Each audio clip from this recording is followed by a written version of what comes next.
Bom dia, Maria Marques. Bom dia, Ludinha. Tudo bem? Então, bom dia, bom dia.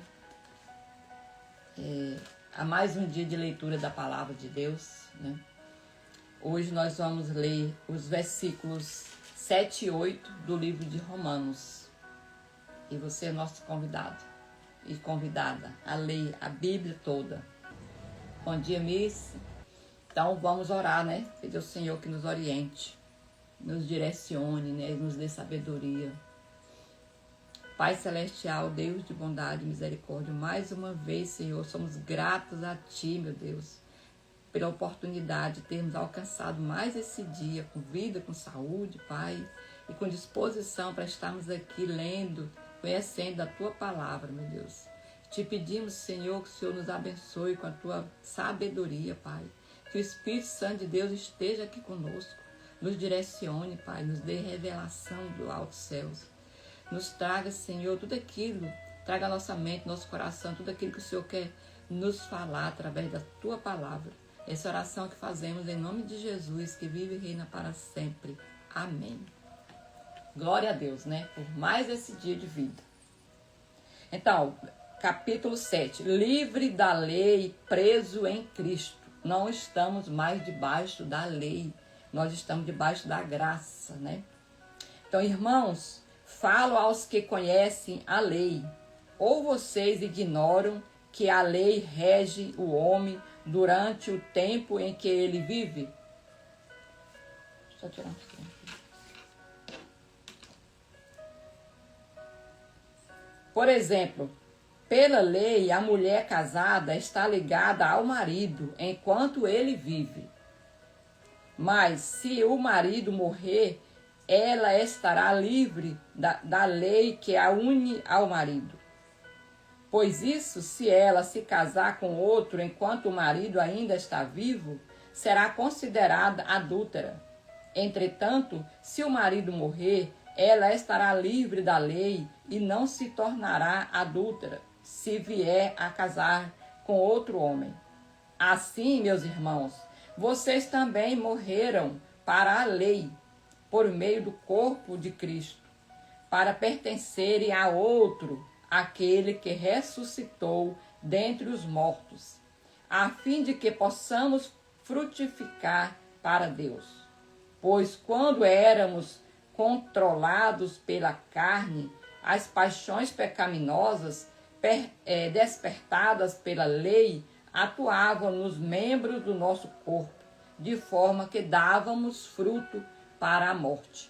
Aqui o Senhor está dizendo, né, que o sacrifício de Jesus foi para nos libertar do passado, de toda aquela prisão que tínhamos. Nós vivíamos debaixo de uma lei. Lá nós vimos, né, que na divisão da Bíblia tem a parte que é da... Vou pegar bem aqui, gente. Só um minuto.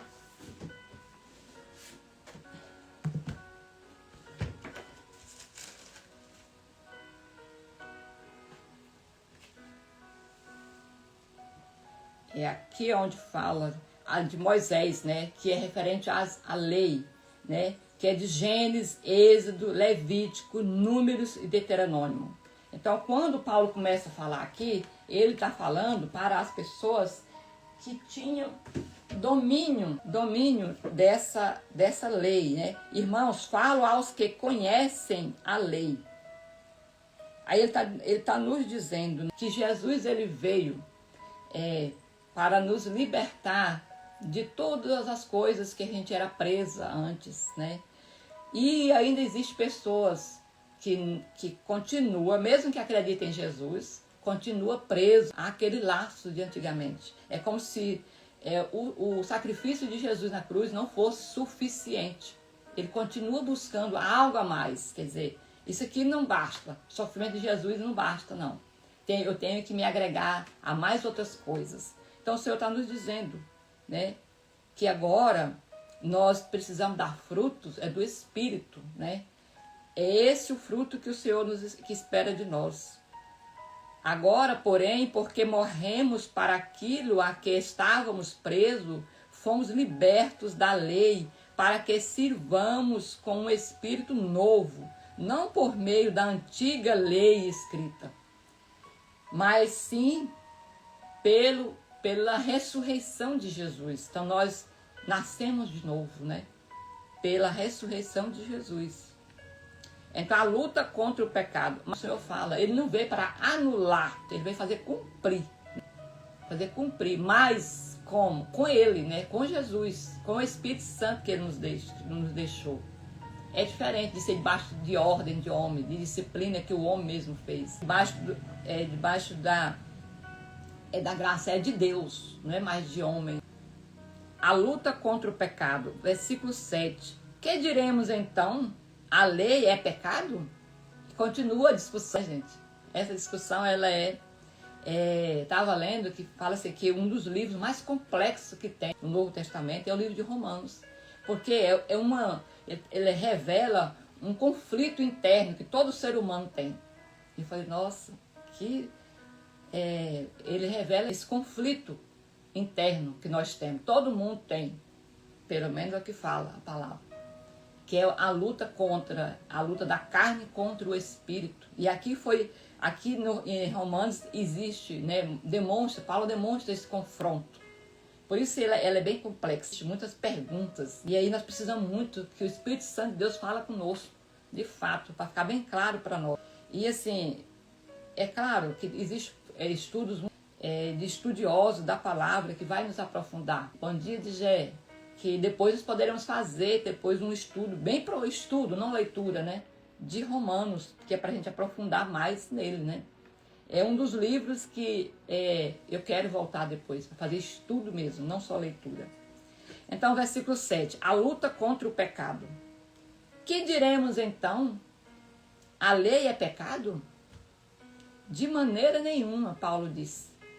Todavia, eu não saberia o que é pecado, a não ser por meio da lei. Na realidade, eu não saberia o que é cobiça, se a lei não tivesse dito.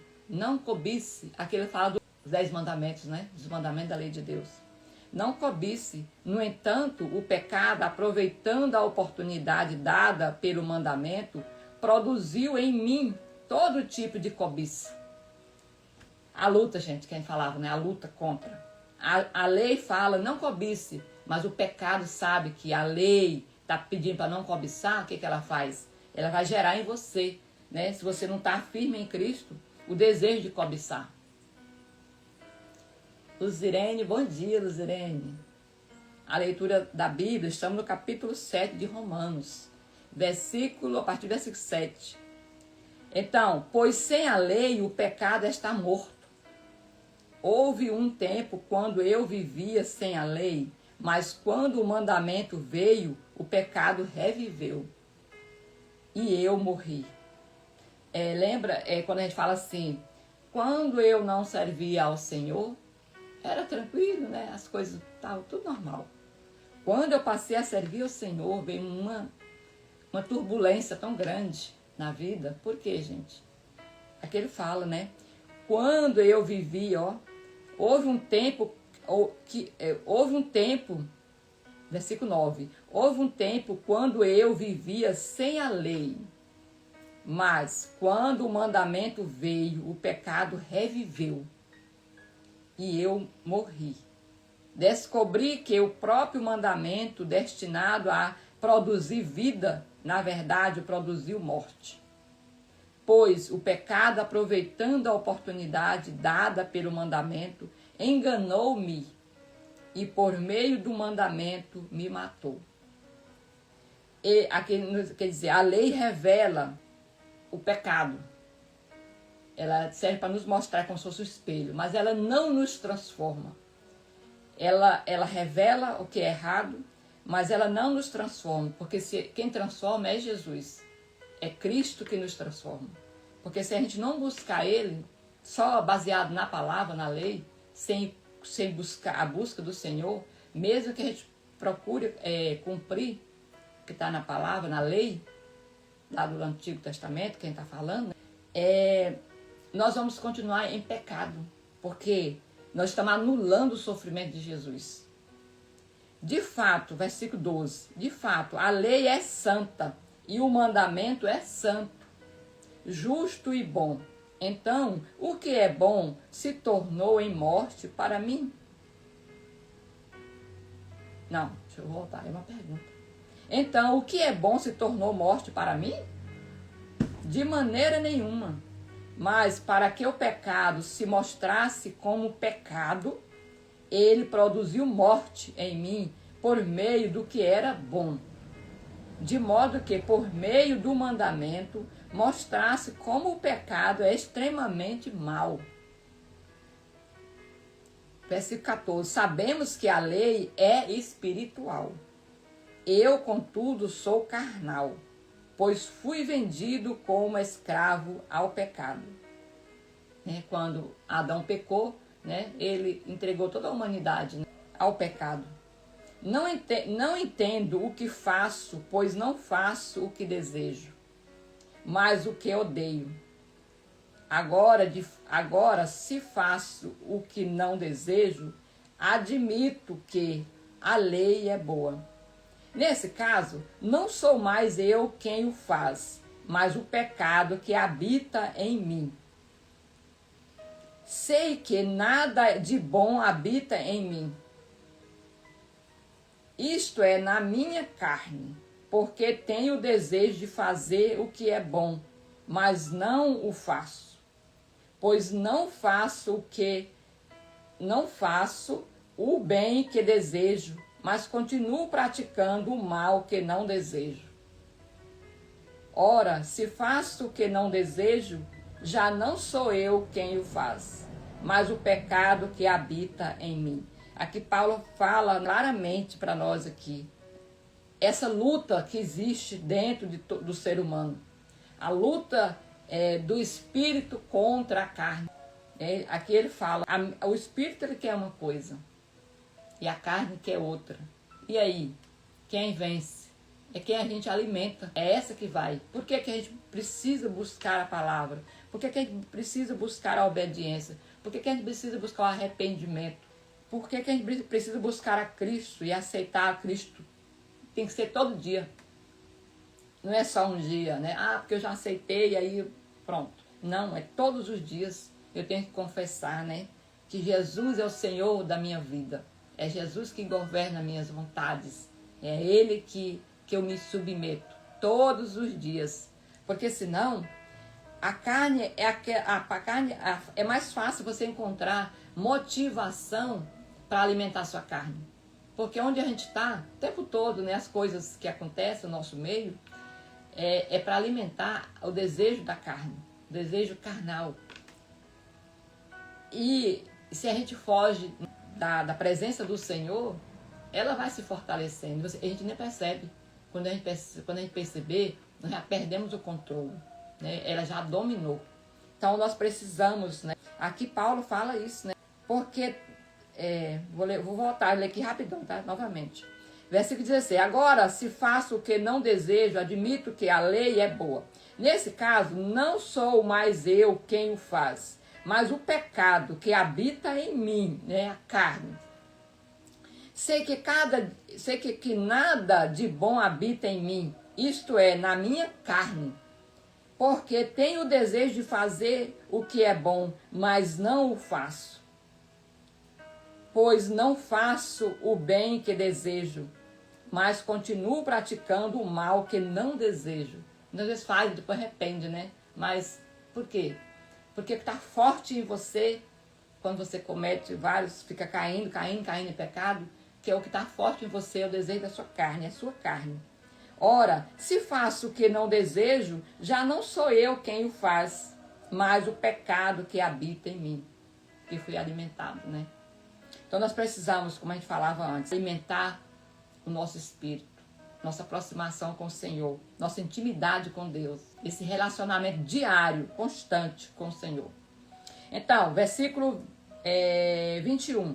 Então, encontro uma lei contra o meu desejo de fazer o bem. O mal está presente em mim.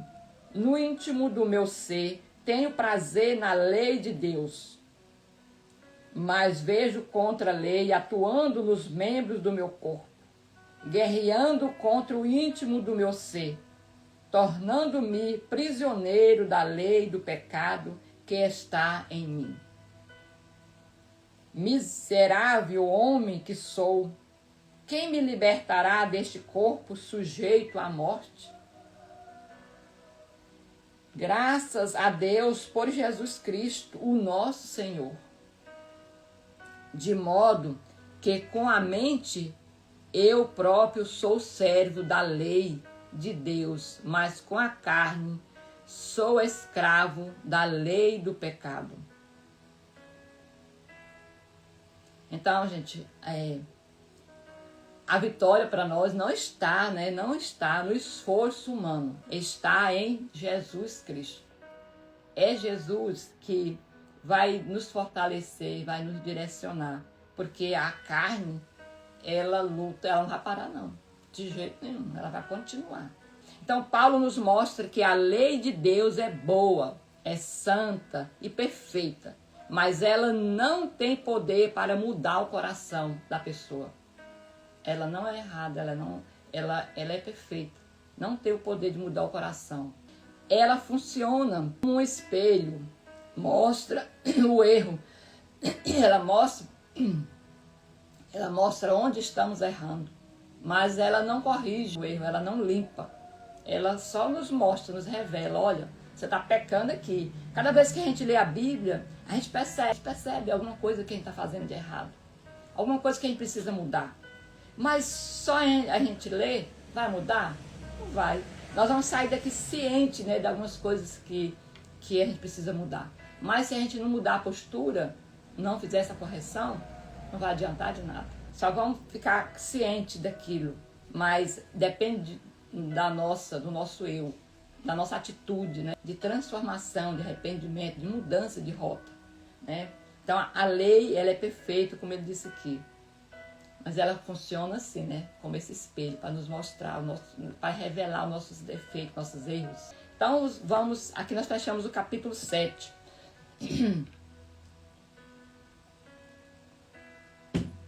Vamos para o capítulo 8. Andréia, bom dia, Andréia. Vamos para o capítulo 8 do livro de Romanos. Então, a vida pelo Espírito. Portanto, agora já não há condenação para os que estão em Cristo Jesus. Se eu tomei essa decisão, não existe mais condenação para a gente. Porque em Cristo Jesus a lei do Espírito da vida libertou você da lei do pecado e da morte.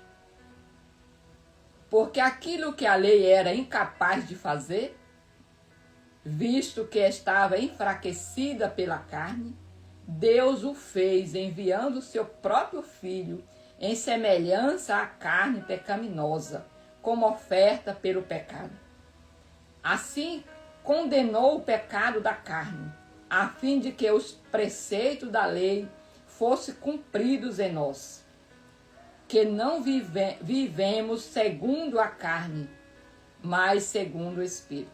Mas eu vou ler esse último aqui novamente, veio para tudo isso, mas aqui fala, assim condenou o pecado na carne, a fim de que os preceitos da lei fossem cumpridos em nós, que não vivemos segundo a carne, aquele que não vive segundo a carne, mas segundo o Espírito. Mas aí é que está a escolha, Quando ele fala que aqueles que não vivemos segundo a carne, mas segundo o Espírito. Então, é uma escolha. Nós precisamos fazer essa decisão, de não viver segundo o desejo da carne, mas sim segundo o Espírito. Versículo 5. Quem vive segundo a carne aspira ao que a carne deseja. Mas quem vive de acordo com o Espírito, aspira ao que o Espírito deseja. A aspiração da carne conduz à morte. Porque, o pecado, o salário do pecado é a morte, conduz à morte, mas a do Espírito conduz à vida e à paz. Porque a aspiração da carne é inimizade contra Deus, pois não se submete à lei de Deus, nem pode fazê-lo. Quem é dominado pela carne não pode agradar a Deus. Gente, isso é muito forte. Muito forte. Então a gente tem que ter muito cuidado para a gente saber se a gente não está, né, no domínio da carne, mas sim do Espírito. 9. Entretanto, vocês não estão sob o domínio da carne, mas do Espírito. Se de fato o Espírito de Deus habita em vocês, então, entretanto, vocês não estão sob o domínio da carne, mas do Espírito. Se de fato o Espírito habita em vocês. Então, é uma exclamação aqui, se habita em você. Se não, então precisamos fazer essa avaliação. E se alguém não tem o Espírito de Cristo, este não pertence a Cristo. Então nós precisamos justamente levar a palavra, pregar o Evangelho para as pessoas, é justamente para isso. É para que todas tenham a oportunidade de fazer essa escolha, né? De ter o Espírito de Cristo na vida. Porque não adianta você ter toda, né, fazer toda, seguir, né, ser bondoso, caridoso, né, fazer tudo, ofertar, dizimar, fazer caridades, fazer tantas outras coisas, muitos rituais na sua vida, mas você não tem Cristo. Não fez essa decisão por Cristo. Então, você não vai ter, né, este não pertence a Cristo. Está dizendo aqui, não sou eu, né, aqui está dizendo, né? Então, mas se Cristo está em vocês, o corpo está morto por causa do pecado. Entretanto, o Espírito está vivo por causa da justiça. Agora, se o Espírito daquele que ressuscitou Jesus dentre os mortos habita em vocês, aquele que ressuscitou Cristo dentre os mortos também dará vida ao corpo mortal de vocês, por causa do Espírito dele que habita em vocês. Olha só a vida, né, que teremos.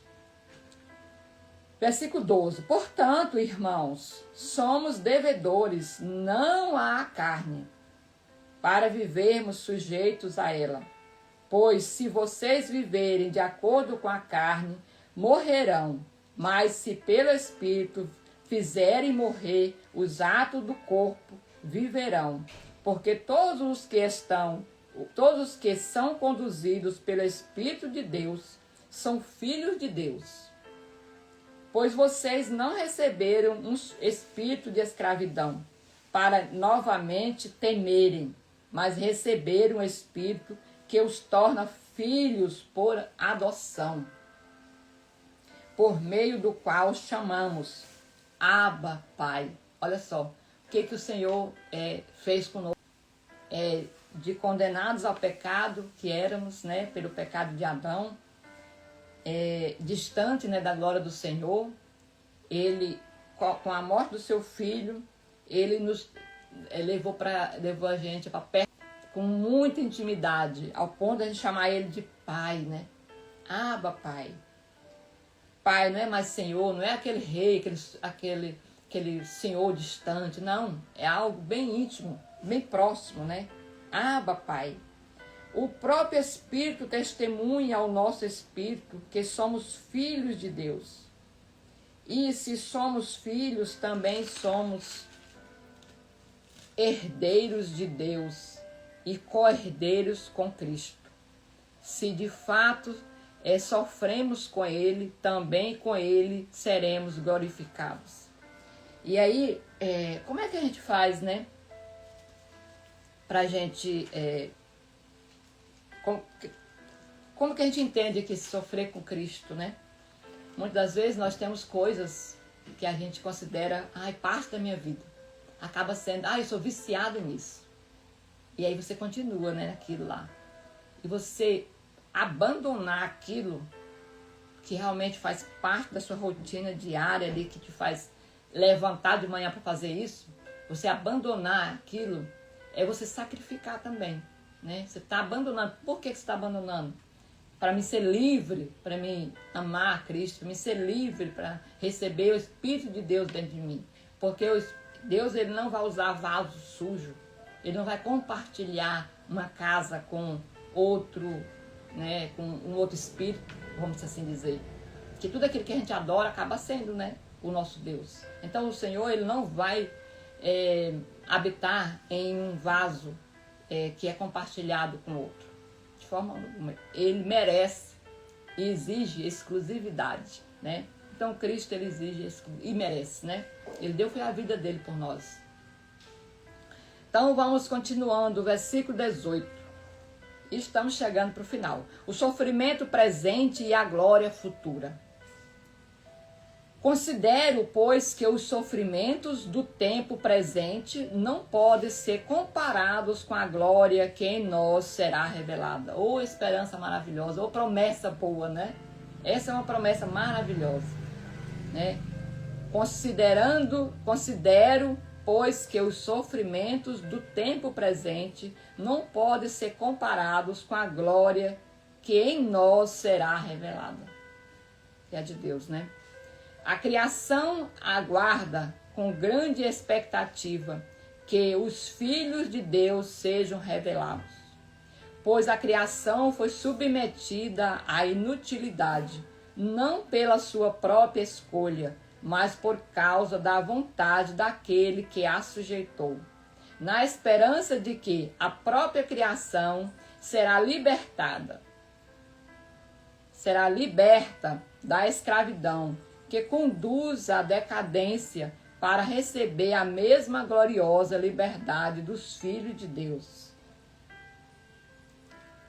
É a promessa. 22. Pois sabemos que toda a criação geme em conjunto, como se sofresse dores de parto até agora. Agora, não somente isso, mas nós mesmos, que temos os primeiros frutos do Espírito, gememos interiormente, esperando ansiosamente a adoção como filhos e redenção do nosso corpo. Revela aqui, né, o anseio por algo maior, né? A gente tem esse desejo interior, que a gente fala assim, existe um vazio. Quando você não recebeu ainda o Espírito de Deus, a gente sente um vazio. E esse vazio só é preenchido com o Espírito de Deus, com o Espírito Santo. Ele que nos preenche. Esse gemido nos mostra que o mundo não está ainda, né, como deveria estar. Então, ainda existe esse conflito. Então, precisa desse receber do Espírito Santo, para que a gente preencha esse vazio, essa lacuna que existe.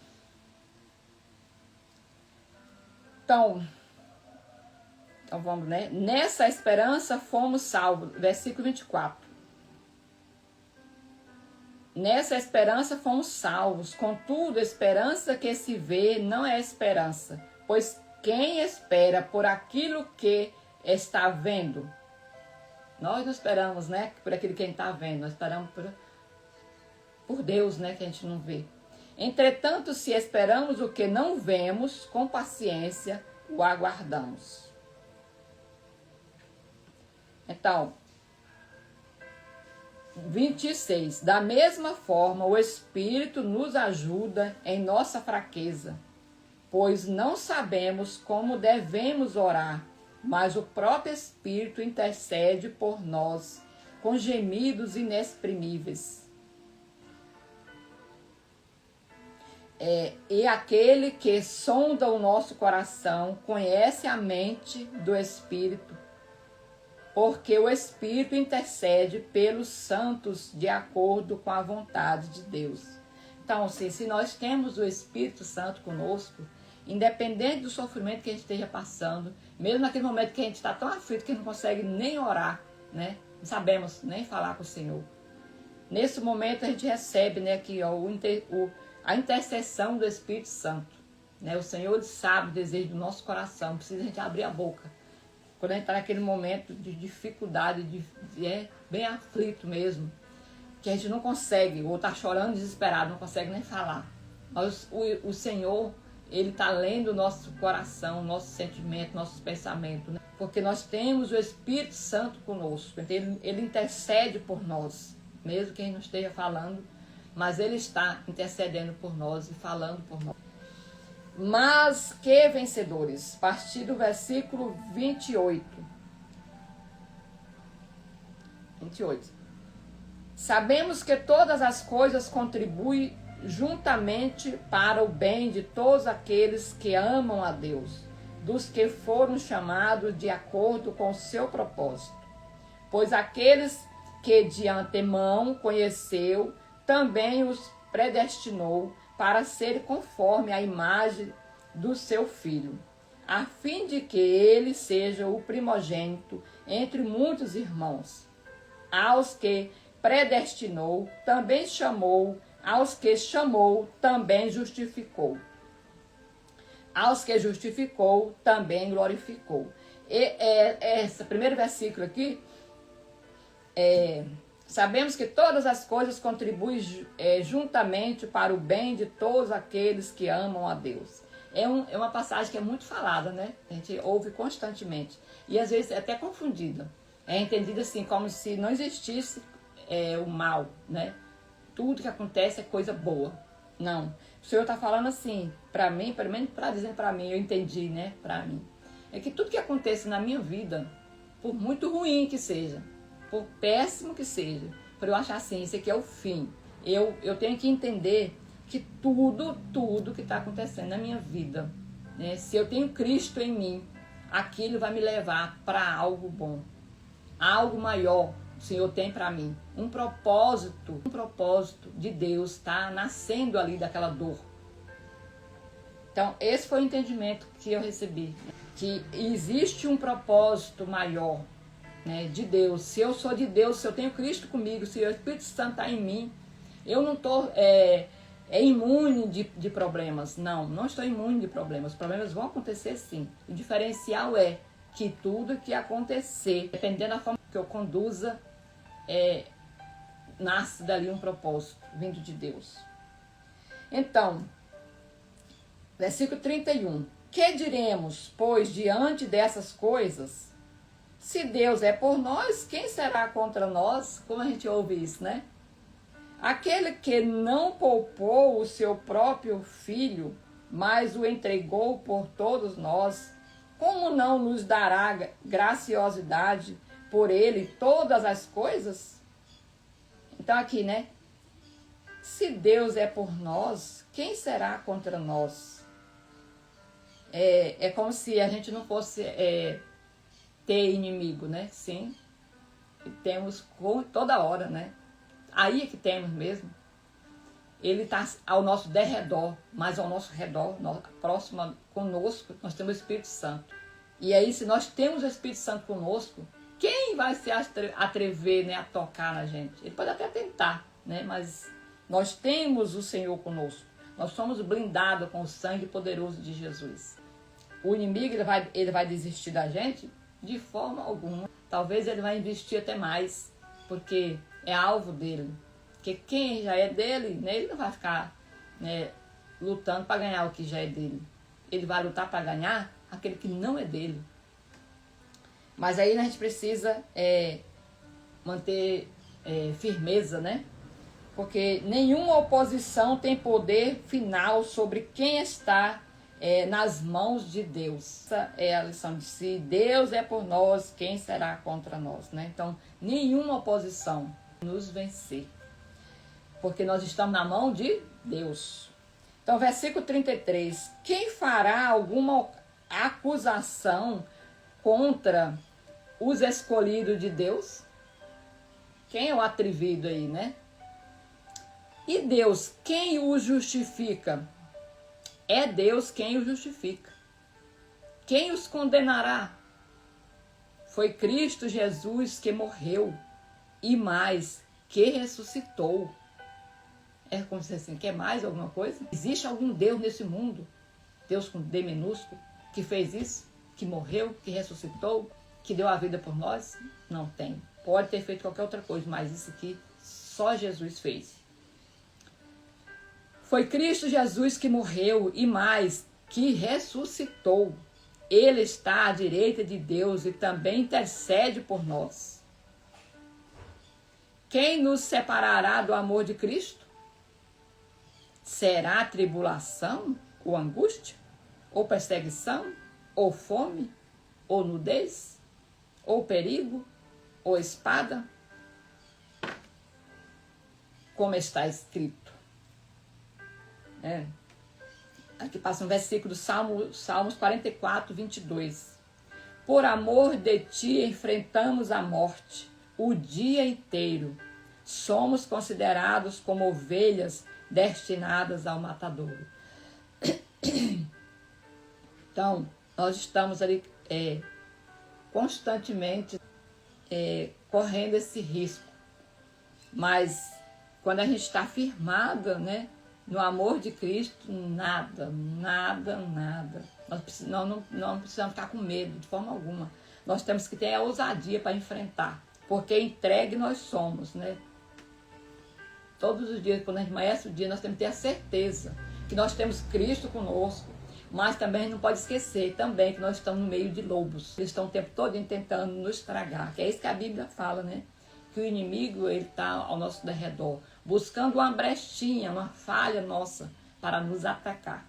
Então nós precisamos estar revestidos, né, do amor de Deus, para que todas as brechas estejam fechadas, o lobo não tem acesso à nossa vida. Então, mas em todas essas coisas somos mais que vencedores por meio daquele que nos amou, que é Jesus, né? Pois estou convencido de que nem a morte, nem a vida, nem os anjos, nem os demônios, nem o presente, nem o passado, nem poderes, nem altura, nem profundidade, nem ninguém em toda a criação será capaz de nos separar do amor de Deus que está em Cristo Jesus, o nosso Senhor. Fechou esse capítulo 8 com essa promessa maravilhosa. Precisa de mais alguma coisa, gente? Só ler ela de novo, mais uma vez aqui. Então, versículo 37 diante. Mas em todas essas coisas somos mais que vencedores, por meio daquele que nos amou, pois estou convencido, espero que você também esteja. Estou convencido de que nem a morte, nem a vida, nem os anjos, nem os demônios, nem o presente, nem o passado, nem poderes, nem altura, nem profundidade, nem ninguém em toda a criação será capaz de me separar do amor de Deus que está em Cristo Jesus, o nosso Senhor. Amém?